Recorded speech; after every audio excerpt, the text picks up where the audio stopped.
if you knew the truth.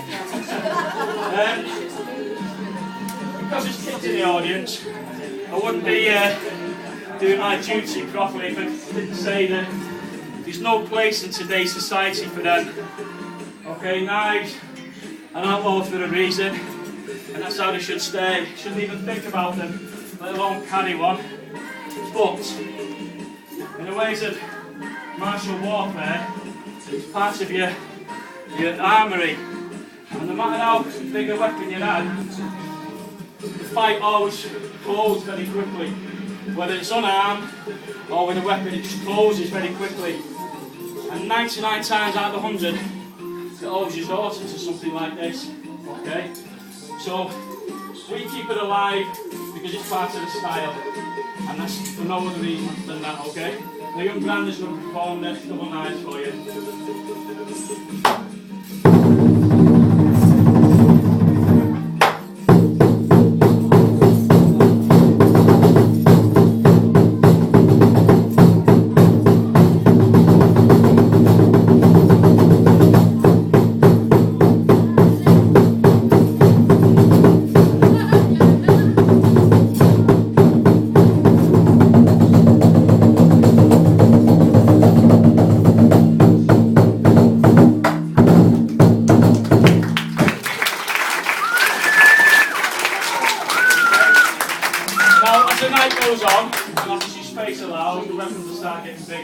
Okay, this is probably the next size up. These are called butterfly knives, or in Chinese are called Wuding Dong. Okay, and the idea with these is that they were easy to conceal. Yeah, you can conceal them under a baggy sleeve or a baggy top. Now, where martial arts are concerned, during Chinese New Year festivals, even as recent as the turn of the 20th century, okay, it wasn't uncommon in Hong Kong for two lion dance troupes to meet. And if they were friendly and on friendly terms, they'd shake hands, they'd pass each other, and they'd go on a merry way. But sometimes you got a new school that wanted to prove itself, and a fight would take place. And deaths occurred on a regular basis using these things, okay? Luckily, no need for them now. Again, just to keep the style alive.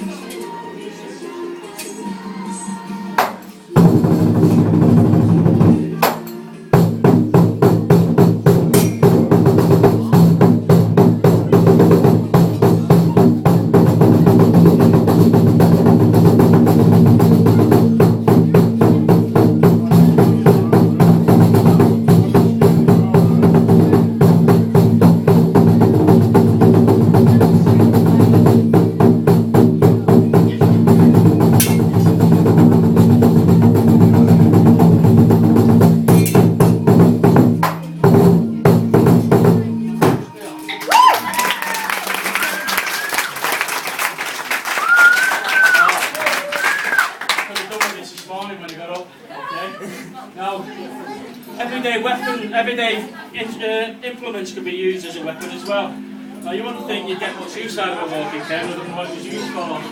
But for argument's sake, if your opponent went to stab you with a knife, okay, you could use it to turn the blade away, take him down, you could use it to hook with, okay, you could use it to hook the leg, you could use it to strike with, you could also use it if you came in with succession of knife attacks, okay. You can do that. Yeah, that's what I'm doing, okay. And just to keep it away, but obviously it has to be done very fast. And it becomes like a spokes on a bike, yeah? It's that fast you can't go through it. Okay, thank you. So this is just a humble walking stick, okay?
this is one of the heavy ones, okay? Now, weapons were doled out according to size. If you were big and heavy, you got the big, strong, big, heavy weapons, okay? And this was one of them. This did the job, gravity did the job for you. And basically, you just put it in the right direction. Now, this is called after a bird, okay? Anyone know what a pelican bird is? It's a bird, seabird with a big bill, pouch underneath it. That's where it gets its name from, the pelican sword. This one, however, is a little bit different. The warriors of yesteryear, just like they do now, had family to go home to, had wives to go home to. And they prayed to their gods, just as they do now, to come home safely. This guy edged his bets. Okay, he prayed to 9 gods. So this is a 9-ring pelican sword.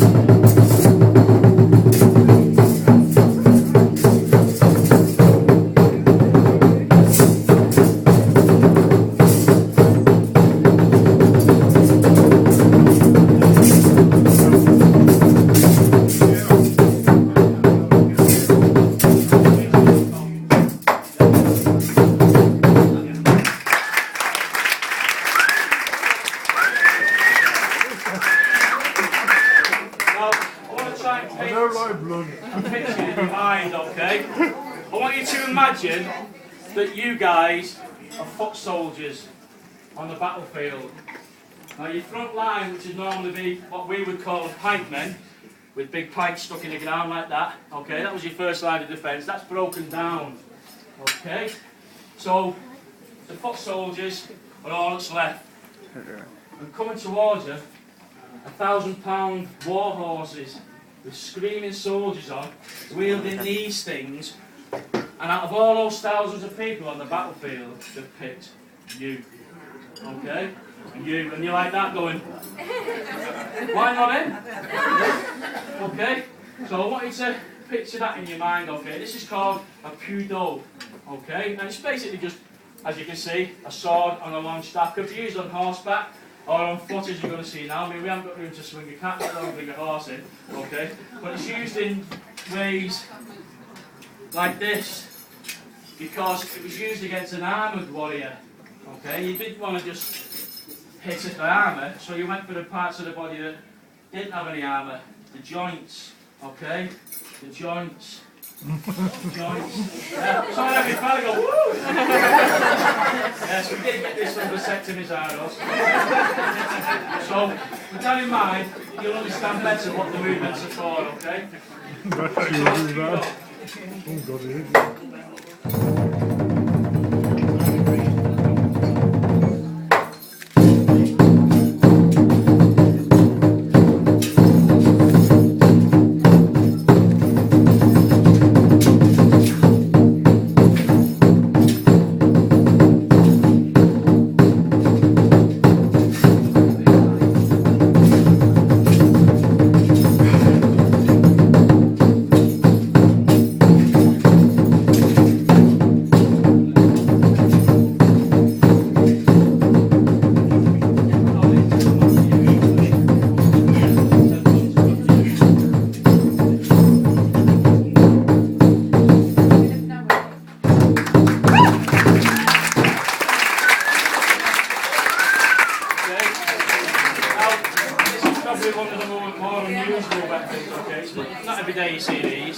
These are called tiger hooks.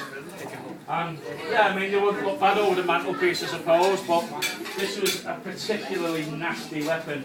Every inch, or every available edge was sharpened to, and honed to perfection. And there's a part in the form where we can't do it in here obviously, where they're hooked together and they're just thrown around your body to keep your opponents in, and probably an 8-foot diameter around you, okay? So we'll miss that one out tonight, unless you fancy a bit off the top.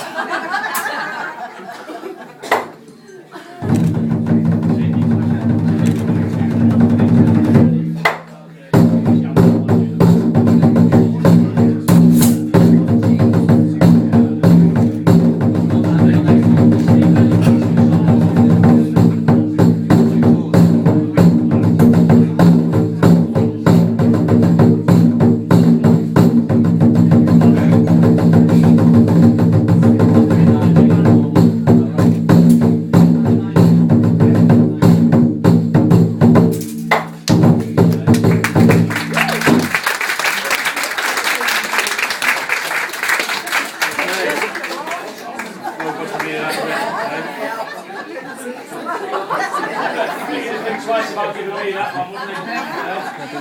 Now, I'll bring you back to that battlefield scene that I painted for you earlier, okay? You're on your own, the cavalry's charging towards you, with the poodle aiming for you, okay? What are you going to do? Fight! No, I've often thought that women are smarter than men. Because the women always say run, and the men always say, well, I'd stand my ground. And I'd wrestle him to the ground, and he'd be so sorry after, okay? I'm with you. I'd run, okay? But not this guy, okay? Because he was at the front of the queue when he got his weapons. Anyone who says size doesn't matter, I'm here to tell you different. Okay? Now, are there any horse lovers here? Yeah. Oh. You might want to close your ears, okay? Now, the reason why, when everybody was fleeing around him, this guy stood his ground, is that he'd wait. And he'd wait, and he'd wait until that rider and the horse were bearing down on him, and he'd just stand there, and when the horse got close enough and the rider was ready to strike, yeah, that's what it was used for. I know, I don't make the rules, okay, and it hasn't been used for hundreds and hundreds and hundreds of years. So we could all, you know, oh, tell a lie, tell a lie. Oh, it was used a week last Thursday because my horse had an accident and I was practicing and it ran in the way and unfortunately took its legs off. But I've had to change its name now. I called it Woodbine because they have to take it out for a drag every night.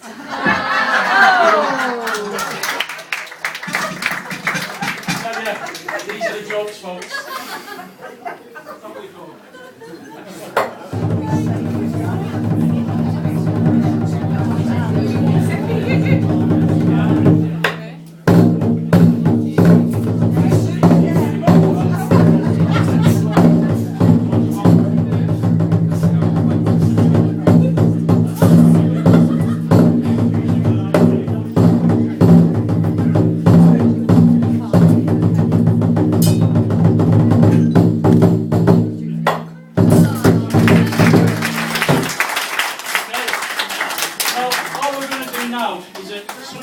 Forms are almost the same, and people are thinking, well, what's he doing there? What's he doing there?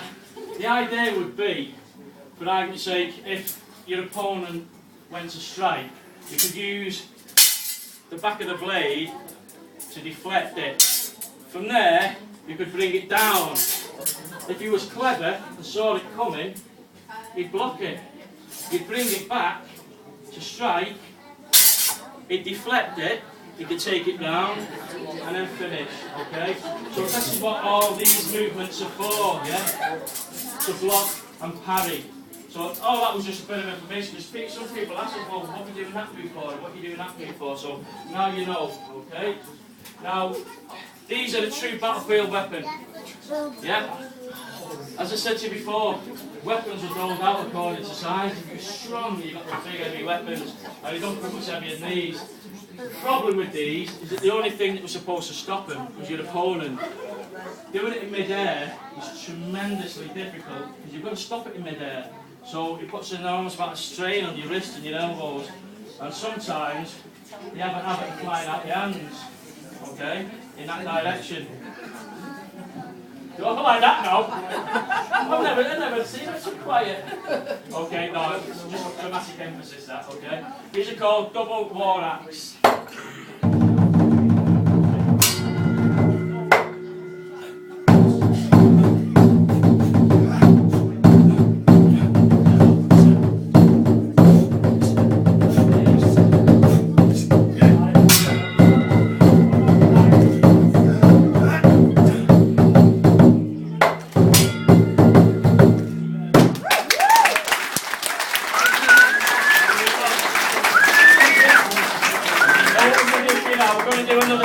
Fighting set, okay?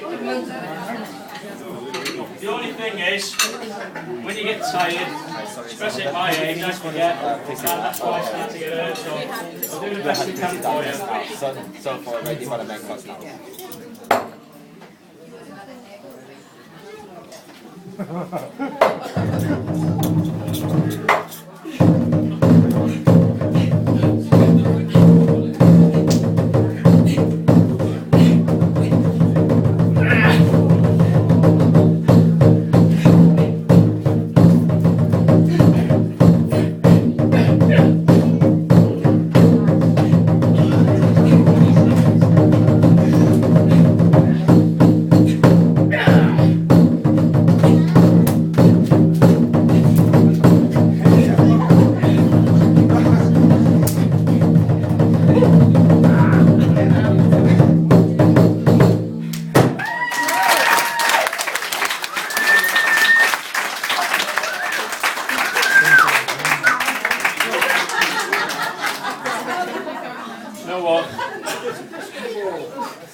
Or something like that. At least I could have folded him into a swan, couldn't I? Okay. This is called a cudgel or a warhammer. And you'd think that you wouldn't need any finesse with this. I mean, heavy weapon, points in the right direction, job done. But you couldn't be further from the truth. Sometimes fighting is like a game of chess. Because if you've both got a weapon, you don't want to give anything away, you don't want to get killed. Okay, so you be on guard, waiting for somebody to make a mistake. So like a game of chess, you're thinking 3 or 4 moves ahead. So if I want to hit him, I've got to give him something in return. So I might drop my guard and show him an opening. If I don't move, I'm gone. So I'll step to the side, employing body positioning and footwork, and strike, strike, and strike, okay? So you're always thinking a couple of moves ahead, and you practice that much it becomes second nature. The problem is, when you're using 2 hands at the same time, you've got to know where they are. You've got to know where your opponent is. You've got to employ timing, footwork, distancing. It's endless, okay? Double warhammer. Hey!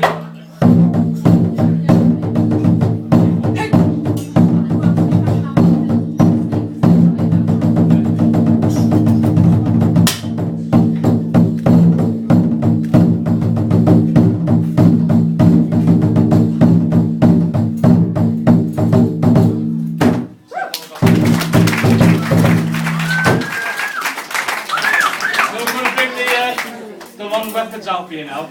I'm just going to show you how some of these weapons were used. Okay, we're going to go past. There are ways of blocking, okay? If your opponent goes to strike for the leg, you can use it to block with. If he strikes to the midsection, okay? Again, you can block or use it with both hands. If he goes for the head, you can either block it that way or block it like that, okay? So, in a fast exchange, yeah, the opponent might strike on my leg, because I've left it open, as I said to you before, I've given him something. You block. Because he's come down, he's left himself open. So I go to the top. He's seeing it coming, I pull back, strike, okay? So 3 or 4 moves ahead, as I said before. Also, they were used to attack an armoured warrior, so you attack parts of the body that under the armour, namely the joints. So if we went to attack again, okay, you can turn, just make sure I don't hit anyone, and bring back against the knee, okay? So now you've seen a couple of moves, you'll understand better some of the forms you're going to see now, okay? Thank you. Okay. Now this next form you're going to see now is very similar to the Pudo, but I don't know whether you noticed when you came in at the bar, there's a bronze statue called General Kuan Yu. Every association's got its top guy. Martial arts, especially Chinese martial arts, is no different. He's the head honcho. Died hundreds of years ago. He's reputed to be 9 foot tall, which would not be on the realms of possibility. Even you've got your own child of ale not a million miles away. Okay? Now, to get in his army, they're to be 7 foot tall. Now, the further north you go in China, the taller people tend to get. So again, it's not beyond the realms of possibility. But his weapon is renowned, world renowned. It's called a Quan Do, or General Quan staff. And his is in the Beijing Museum. It's reputed to weigh nearly 300 pounds. Okay, so it must have been a big fella. Just to wield it, to lift it, let alone wield it, okay? Now, this was supposed to be done on horseback, but again, space allowing, go on foot today.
This is the last weapon we're going to show you, unfortunately, tonight, okay? This is called a halberd. Is that a fish? No, that's a halibut. So I've been down to use that all week. I should get some new material.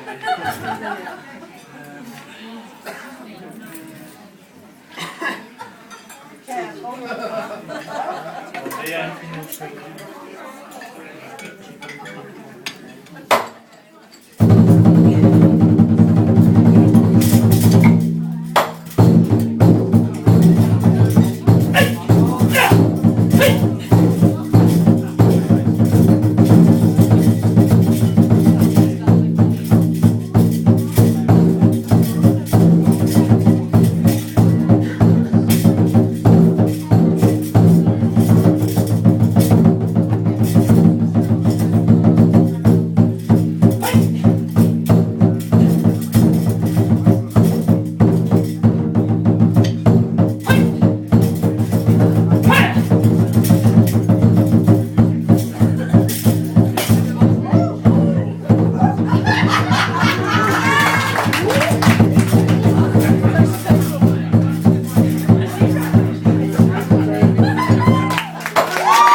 Ladies and gentlemen, I hope you enjoyed the show. You've been a fantastic audience.